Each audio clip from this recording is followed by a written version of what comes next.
I wasn't expecting anything that day. The mail came late, around 4 in the afternoon. I had just gotten back from the shop, small-town hardware store I've owned and run for nearly 15 years. Nothing fancy, but it's mine. I set my keys down, kicked off my boots, and grabbed the stack of envelopes like I always do, flipping through without thinking. Electric bill, grocery flyer, then a medical envelope addressed to R. Bennett. Rachel, my wife. At least, that's who she was to me. At first, I didn't think much of it. Rachel's always been into health stuff. She does yoga, Pilates, follows 5 different podcasts about gut health, hormone balance, intermittent fasting, the works. It wouldn't be the first time she got something in the mail from a clinic. I was halfway to tossing it on the table when I noticed the corner was torn. Not ripped exactly, but open just enough. Like someone had started to peel it, then stopped. It wasn't like her to leave something half done. She's too careful for that. So I did something I don't usually do. I opened it. I know how that sounds. But when you've been married for 11 years, sometimes you notice when something doesn't sit right, even if you don't have a reason why. The paper inside was just one sheet. A standard letterhead. I read it once slowly. Then again. And again. My eyes stopped on the second line. Procedure. Bilateral tubal ligation successful. Sterilization. I felt like the floor dropped out from under me. I read it again. The date of the procedure was listed at the bottom. 6 months ago. My ears started ringing. I sat down at the kitchen table, paper in one hand, heart racing in my chest. I wasn't sure if I was going to throw up or pass out. 6 months ago. That would have been February. I closed my eyes and saw it clear as day the morning she told me she was pregnant. She came into the kitchen while I was making eggs, held up a little plastic stick, tears in her eyes. I put the spatula down and hugged her so tight she laughed through the crying. We were both stunned. We weren't even trying. At our age, we figured maybe it just wasn't in the cards. But it happened. Or at least, that's what she said. I remember buying the chair the same afternoon, a white wooden rocker I found at a second-hand shop in town. I fixed it up myself, painted it, sanded every curve. I even carved a little heart into the bottom rung. Thought it'd be something we'd pass down. Now I just stared at that letter. The words burned into my skull. Bilateral tubal ligation successful. Why would a woman who can't get pregnant tell her husband she's pregnant? Why would she look me in the eye and hand me a test? I wanted to believe there was some mistake. That maybe the letter wasn't recent. That maybe this was before we met. Maybe it got mailed late. But no. Rachel's full name was there. Our address. The date matched the year. And it was from a women's health clinic not far from the gym where she worked. No mistake. I sat there for over an hour. Just staring. Thinking. Trying to make the pieces fit. And then it hit me. She never took me to a doctor's appointment. Never showed me an ultrasound. Never brought home those little black and white images everyone sticks on the fridge. Any time I asked how she was feeling, she'd say she was fine, but didn't want to talk much about it. Said she was nervous. That it was still early. That we should be patient. I thought she was just scared. I thought she was protecting something fragile. Now I saw it for what it really was, a lie. From the beginning. A slow, careful, planned lie. I didn't cry. I didn't scream. I didn't even call her. I just sat there, watching the sunlight fade across the table, holding that paper in my hand, trying to figure out what part of our life, what part of me had been real. Because if she could lie about this, what else? The baby I thought was coming wasn't real. The future I was planning wasn't real.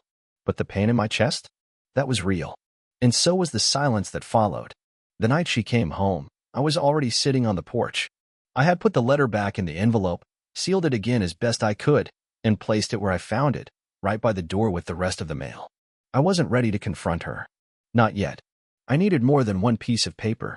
I needed to understand just how deep this thing went. So when Rachel pulled into the driveway, I acted like everything was normal. "Hey, babe," she said, stepping out of her car. She was dressed in her usual workout gear, leggings, tank top, hair pulled back. The same routine. She leaned down and gave me a kiss on the cheek. "You okay? You look tired." "Long day," I said. "How was class?" She smiled. "Packed. My glutes are gonna be mad tomorrow." I laughed a little. Not because it was funny, but because I needed her to think I believed her. That night, we had dinner, leftovers from the night before. She talked about one of her clients, some woman who just got divorced and started spinning 3 times a week. "People always want to change their bodies when their lives fall apart," she said. stabbing at her roasted potatoes. Like it'll fix the inside. I just nodded. I wasn't listening to the words anymore. I was watching her face, her hands, her voice. The way her eyes didn't quite meet mine for more than a second or two. She used to hold my gaze. Now it flickered, like she was afraid I might see too much if I looked too long. That's when I started keeping notes. Nothing dramatic. Just a notepad app on my phone. Dates. Times. When she left the house. Where she said she was going. How long she was gone. I wasn't looking for trouble. I just wanted to see if the story matched the details. It didn't. 2 nights later, she told me she was going to a late dinner with Tasha, her best friend. Girls' night, she said. We haven't had one in forever. But I knew Tasha's husband, Drew. We played poker once a month. He and I weren't close, but we were friendly enough. So I texted him. Hey man, our wives hanging out tonight. He replied 5 minutes later. Tasha's out of town, visiting her sister in Oregon. What? I didn't answer. Instead, I went out to the garage, sat in the dark with the door cracked open, and waited to hear the engine of Rachel's car coming back. She came home just after 11. When I walked back inside from the garage, I timed it perfectly, like I had just woken up from the couch. Hey, she whispered, setting her purse down. Sorry I'm late. We ended up at that wine bar on Mill Creek. I gave her a tired smile. All good. She kissed me goodnight and disappeared upstairs. The next day, I checked the back seat of her car.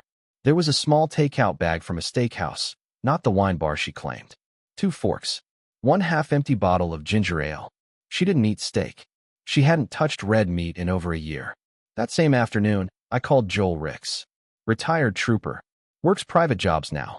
A friend of mine used him once when he suspected his business partner was stealing from him. I didn't give Joel all the details. Just enough. Something's off, I told him. She's lying. And I think it's more than just the fake pregnancy. He didn't say anything for a second. Then, you want me to start with basic surveillance? Photos, movements, phone activity. I nodded, even though he couldn't see me. Yeah, start there. Discreet. He grunted. You married? 11 years, I said. Kids? No. That's part of the story.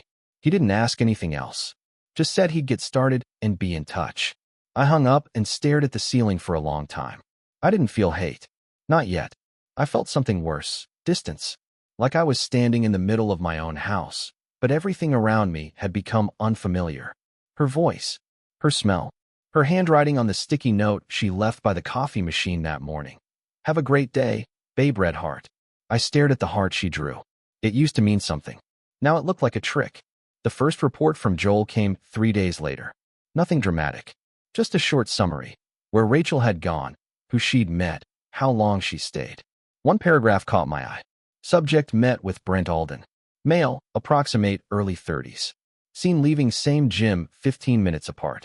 Reunited at Grady's Bistro, booth and back. Body language, intimate. No visible PDA, but leaning close, laughing, prolonged eye contact. Brent Alden. The name meant nothing to me at first. Then I pulled up the gym's website, the one where Rachel worked part-time.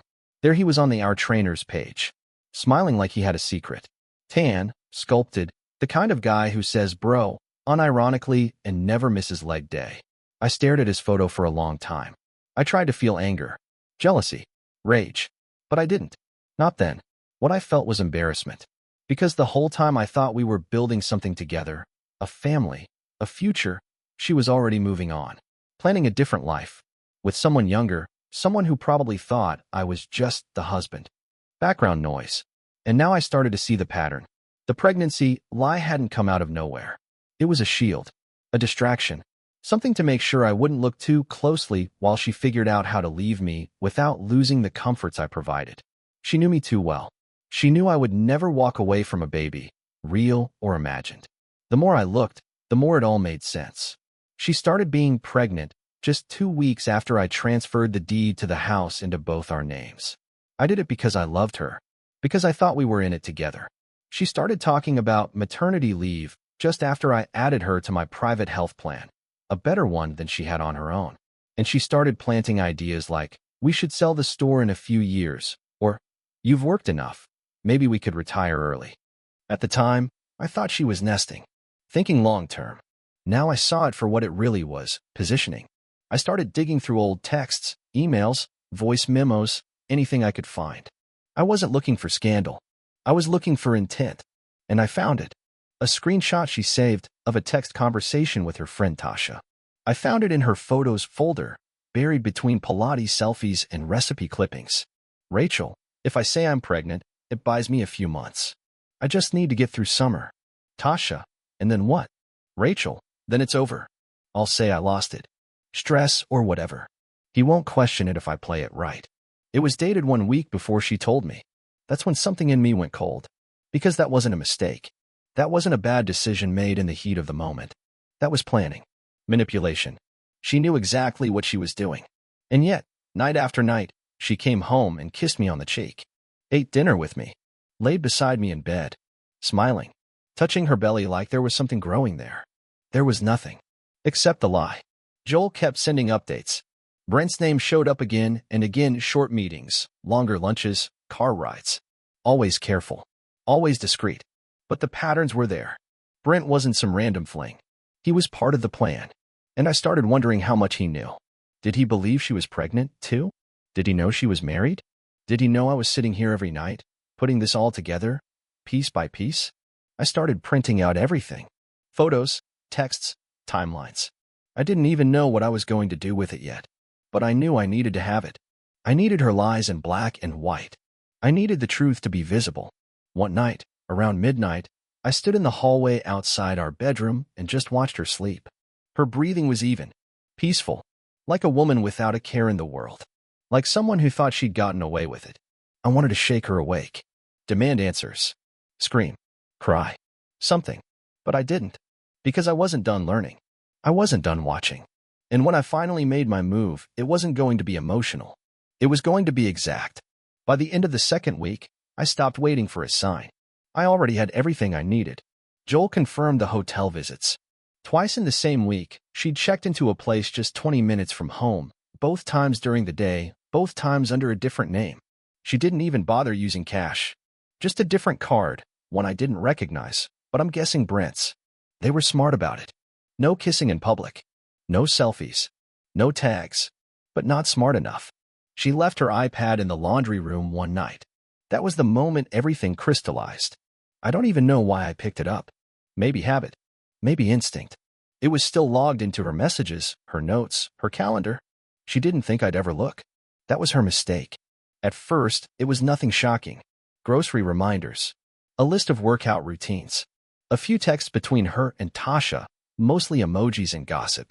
Then I opened the Notes app, and that's where I found it. A draft of a letter. At the top, it was labeled, "If he finds out." I didn't breathe as I read it.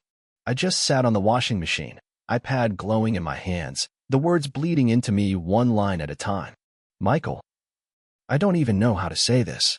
I've been under so much stress. I wanted the baby more than anything, but I lost it. It was early. I didn't want to worry you.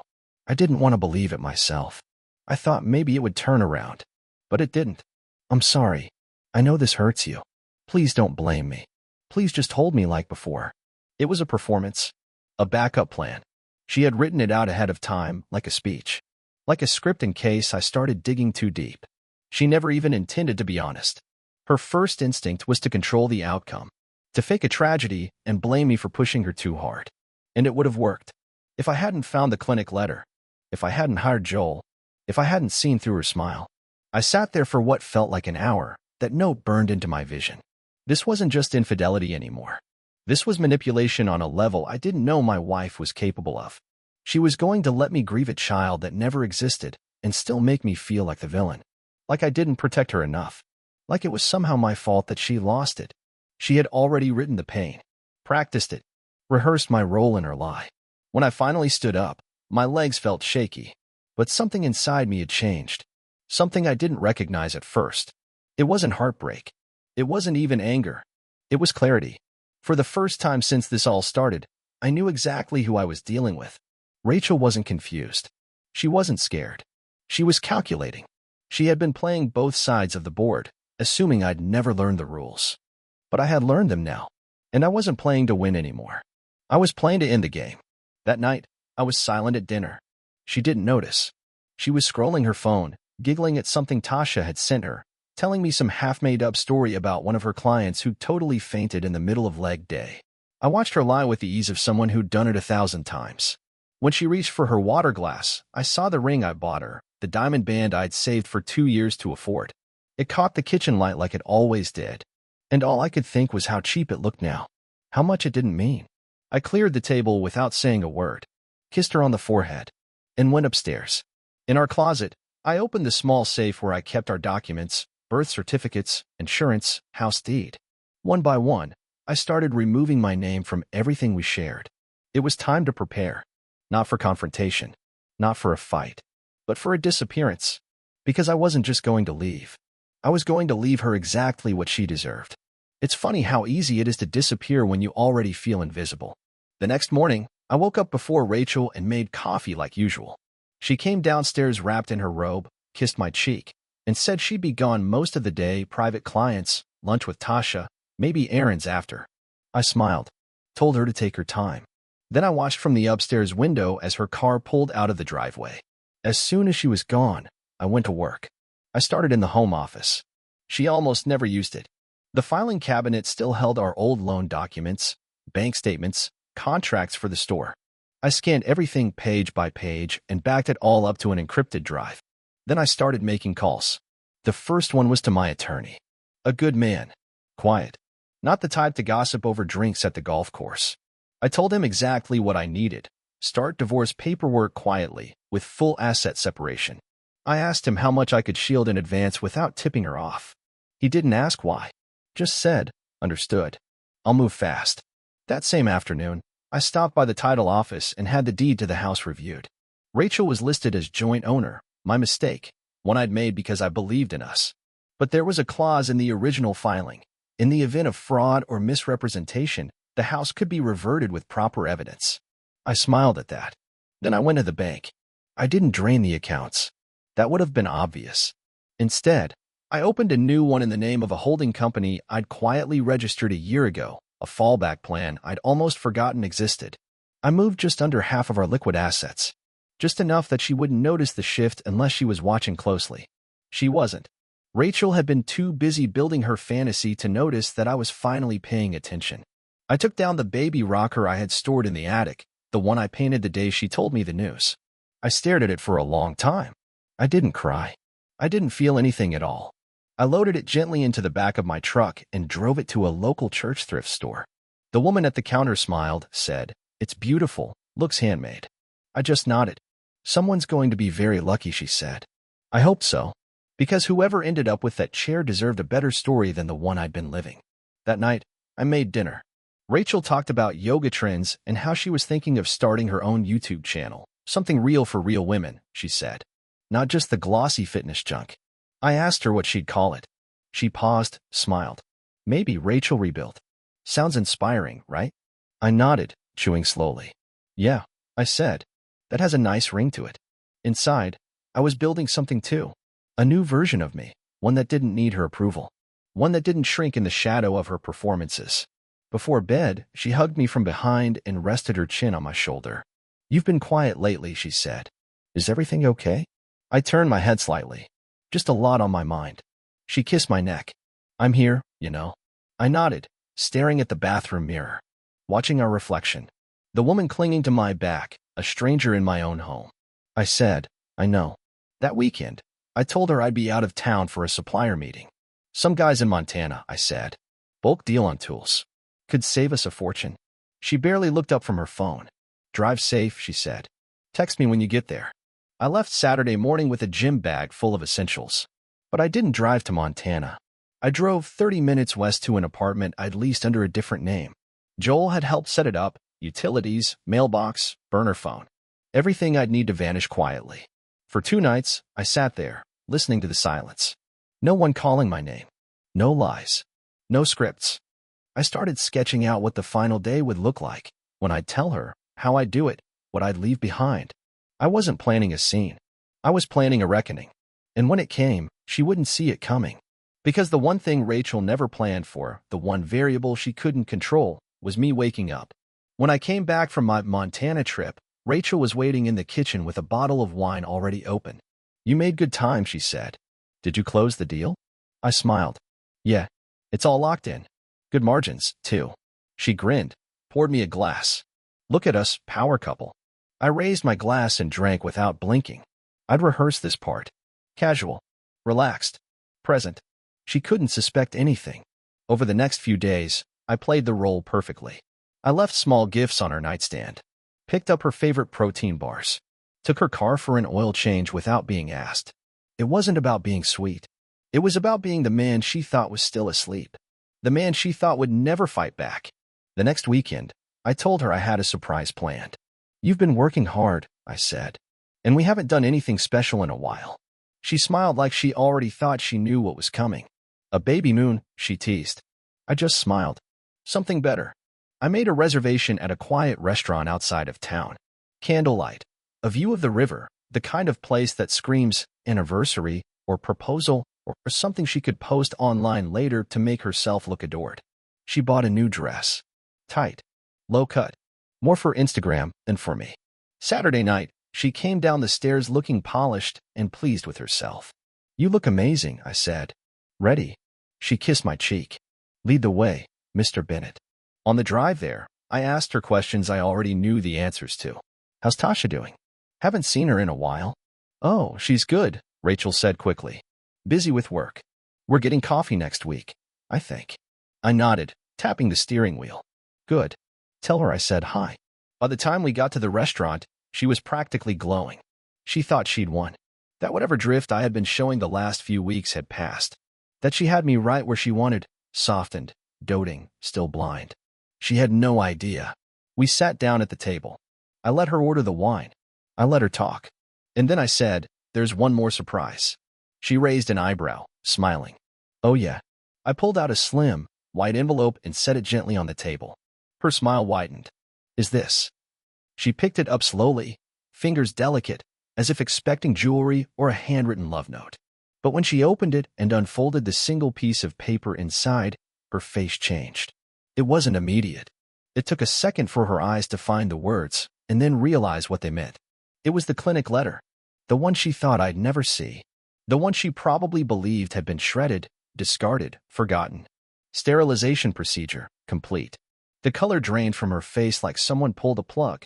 She looked up at me, mouth open. Where did you get this? I didn't flinch. Mail. It was addressed to you, but it had my name on the envelope. Honest mistake by the post office, I guess. She blinked. Michael, I held up a hand. Calm. Quiet. I just want to know something, I said.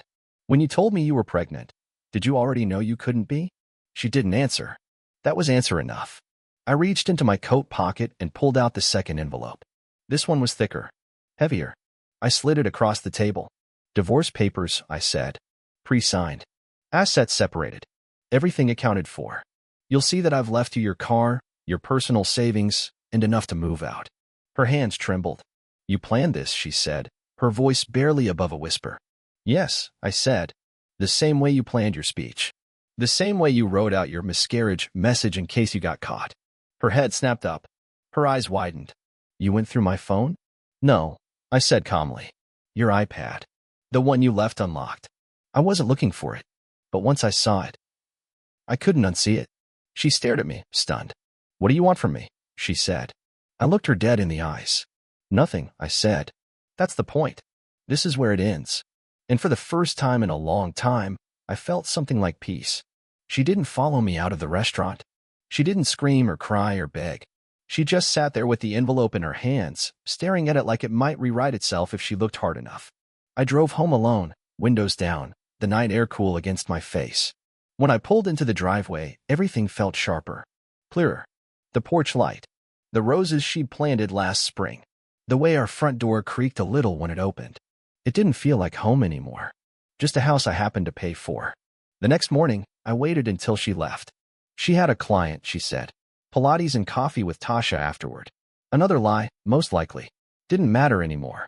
Once I watched her car disappear down the street, I moved fast. I had the moving van parked 2 blocks over, out of sight. Joel had coordinated the crew, professionals, discreet, no questions asked. Within 2 hours, everything that was mine, my clothes, my tools, my guitar, the photographs she hadn't bothered to pack away, was gone. I left the ring box on the dresser. Not the engagement ring, just the box. The one I'd kept all these years in the back of my drawer. A quiet reminder of how it all started. I left it open and empty. Let her fill in the meaning. I didn't trash the place. I didn't take what wasn't mine. I didn't even lock the bedroom door when I was done. All I left behind was the truth. On the kitchen table sat a folder. Inside it, the clinic letter. Photos of her and Brent outside the hotel. A printed copy of the fake miscarriage note she wrote on her iPad. The signed divorce papers. And one handwritten letter. Just one page. It read, "You didn't just lie about a pregnancy, Rachel. You lied about a life. You used my hope as a weapon. You made me believe I was going to be a father, so I wouldn't look too close. But I saw enough. And then I saw everything. You wrote a script to manipulate me. I wrote my exit. I won't chase you. I won't hate you. I just won't be here when you come home. Goodbye, Michael." I locked the door behind me, dropped the key through the mail slot, and walked away. No dramatic exit. No final showdown. Just silence. The last gift I gave her was the opportunity to feel it. I moved into the apartment that afternoon. Joel helped me finish setting up a mailbox in another city. New number. New accounts. A version of me she couldn't touch. That evening, around 6, my phone lit up. Rachel. I didn't answer. She called again. Then a text. "Where are you? What is this? We need to talk. Please." Then another. Then another. By the 10th message, her tone shifted from confused to angry. "You can't just disappear like this. I deserve to be heard." I put the phone face down. Let it buzz until it stopped. Then I turned it off completely. That night, I slept for 8 hours straight. First time in months. No tossing. No waking up to an empty space beside me. No wondering what she was doing when she left for errands. Just sleep. The kind that only comes when something heavy finally lifts off your chest. And in the quiet of that apartment, no framed wedding photos, no rocking chair in the corner, no script of someone else's story, I realized something simple. I hadn't lost anything. Not really. The version of Rachel I thought I loved had never existed. She was a performance. And now the show was over. Rachel came home to an empty house. Not quiet, empty. The air was still. Too still. The hum of the refrigerator. The tick of the kitchen clock. But no TV. No laundry running. No signs of life outside her own footsteps. At first, I imagined she thought I was out getting groceries or walking around the block. Then she saw the ring box. Then the folder on the table. And finally, the closet, gutted. My side empty. My things gone. I wasn't there to see it. But I know her well enough to imagine how it played out. She would have opened the folder, flipped through the photos, the clinic letter, the printed out note she never meant me to read. Then she'd find the signed divorce papers. The legal statement of separation. The asset breakdown. All of it notarized. All of it finished. She texted me that night. 8 messages in a row. No greetings. Just a spiral. "You can't do this. We need to talk. This is insane. We were fine. I didn't mean to hurt you. I just got lost. Don't do something you'll regret. Come home. Please. We can fix this. Michael. Please." But I didn't reply. I didn't even read the rest. The silence spoke louder than anything I could have said. By the second week, I started getting calls from mutual friends. People Rachel had accidentally run into at the gym, or the store, or on social media. Suddenly, they were checking in on me. "Hey man, Rachel mentioned you've been dealing with some things. Everything okay?" I told the truth, in calm, clipped sentences. She faked a pregnancy while secretly sterilized. I found out. It's over. That was it. I didn't spread rumors. I didn't rant. I just dropped the facts and let them hang. And people listened. Because when you stop sounding hurt and start sounding done, the world takes notice. Rachel's version of the story, whatever it was, didn't last long. The gym cut her hours within a month. Her YouTube channel? Deleted after 2 videos. The comments were brutal. Tasha stopped answering her texts. And her trainer boyfriend? Brent? He disappeared. Rumor had it he got spooked when he realized she'd lied to him too, told him she was still married but separated, pregnant but unsure, figuring things out. Turns out Brent wasn't into being the guy she used to fake a family on both sides. Imagine that. She lost him, too. One of my favorite moments, and I'll be honest, I smiled when I heard it, came from a neighbor who used to be close to Rachel. Apparently, she tried to host a small dinner 2 weeks after I left. 3 people showed up. No one stayed past dessert. By then, people knew. They didn't talk about it openly, but they knew. They'd seen the change. They'd seen the woman who used to play the role of perfect wife now pacing in her driveway alone. No smile, no shine, just a woman who thought she held the strings and found herself tangled in them instead. She emailed me once. Subject line, closure. I opened it, not because I cared, just because I wanted to see how she'd frame it. I never meant to hurt you. I was scared. I thought I wanted something else, but I didn't know how to tell you. I know I lied. I know I broke your trust. I don't expect forgiveness. I just want you to know that I never stopped loving you. I stared at the screen for a long time. Then I archived the message. No reply. Because love without truth isn't love. It's control. And that's all she ever wanted, to control the version of me that existed in her story. The passive one. The quiet one. The one who would never leave. She thought she could lie, and I'd stay. She thought I wouldn't fight. She was wrong. And now? She's alone. Not because I wanted to punish her, but because I refused to carry the weight of her lies one step further. That was her burden, not mine. Some people fall hard. Rachel didn't fall, she unraveled. Piece by piece. It started with the divorce settlement. Clean, fair, even generous. But not the kind of generous she expected. She kept her car, her savings, a few thousand from the joint account, enough to land safely. What she didn't know, until it was too late, was how many of the things she thought she owned, she never really had a claim to. The house? Title back under my name through the fraud clause. The store? Never hers to begin with. The health plan? Removed the day after the papers were filed. Even the joint credit cards closed. I left her with no debt, but also no levers. She tried to protest, tried to call the lawyer, but the paperwork had already been processed, reviewed, and finalized with signatures. Everything she had banked on holding, leverage, lifestyle, comfort, was gone. And then came the social part. It's strange how people vanish when the truth comes out. Not all at once. Just gradually. First it was the trainer friends, the ones who used to fawn over her gym selfies and share her protein shake recipes. Suddenly they stopped tagging her. Then it was the neighbors. The moms she used to brunch with. The couples we once did double dates with. They weren't rude. Just unavailable. They missed her text. They forgot to loop her in. And Tasha? Her oldest friend? Gone. Word travels faster in small towns than anyone likes to admit. Rachel thought she could spin the story, make herself the victim. Say she lost the baby. Say I'd overreacted. Say I was emotionally cold and distant. But none of it stuck. Because the truth always bleeds through. And because I didn't say a word. That was the part that undid her the most. Not the documents. Not the photos. Not the empty closet or the letter on the table. It was the silence.